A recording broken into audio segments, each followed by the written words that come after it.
Hi again, fellow unlicensed thinkers. Today let's talk about how we can get through something difficult with our pets that they may not be happy with, such as nail trimmings or taking a pill or something like that.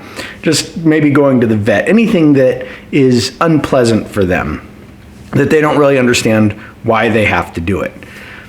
So before we get to that, of course, if you could hit that like button for me, I can't quite reach it from here. Thank you very much. All right, so in evolutionary terms or adaptation terms, whatever it might be, we're going to always develop something that is useful to us, and we're going to get rid of things that aren't useful to us. So some ability to communicate is going to be useful to us, and animals do have a limited way of communicating. They can, make growls and hisses and barks and whatever else it may be. Purrs, I'll put some happy stuff in there too, So they have this limited ability to communicate what is happening with them. But I think they also, I think we do too, of course, have some ability to communicate beyond that, to communicate in a more metaphysical way, more psychic type of way.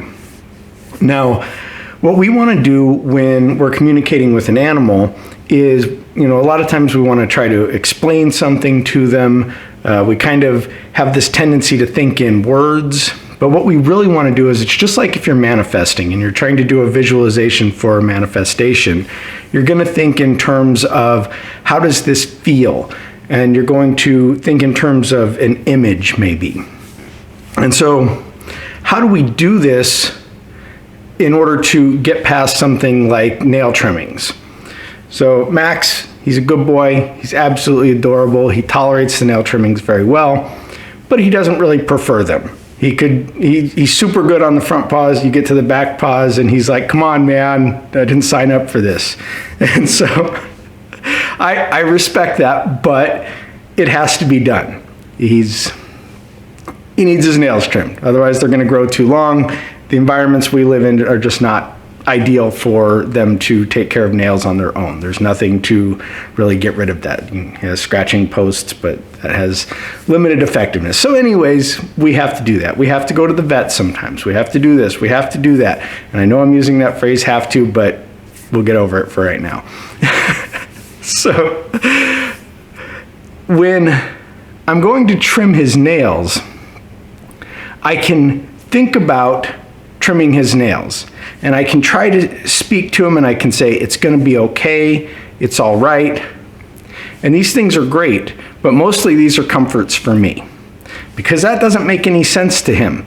It's going to be all right doesn't make any sense to him.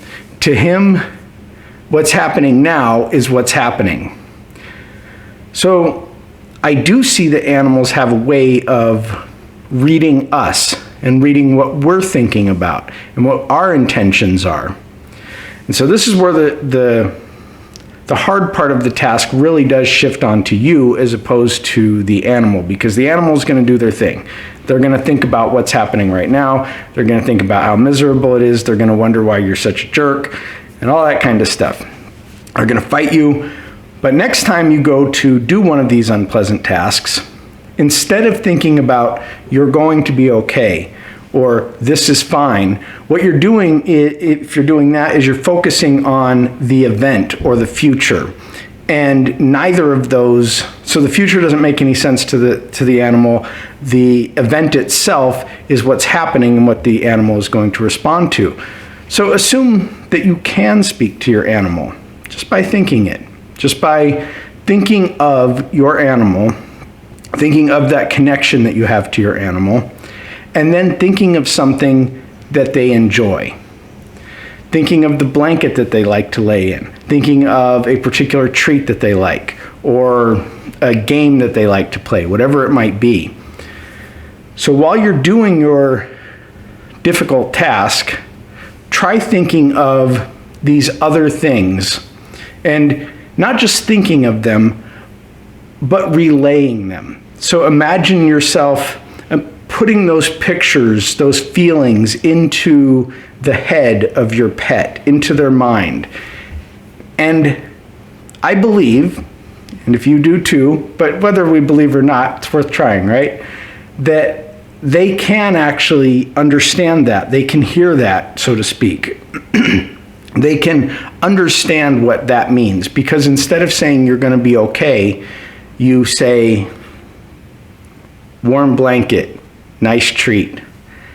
And you're now putting this image of something pleasant into their head, as opposed to this future thing that they don't understand, or this, they're gonna be okay, or this, oh, it's fine, because, oh, it's fine doesn't mean anything to them. They don't understand you're getting this pill because it's gonna make you feel better. They understand you're shoving your fingers in my damn mouth, you jerk.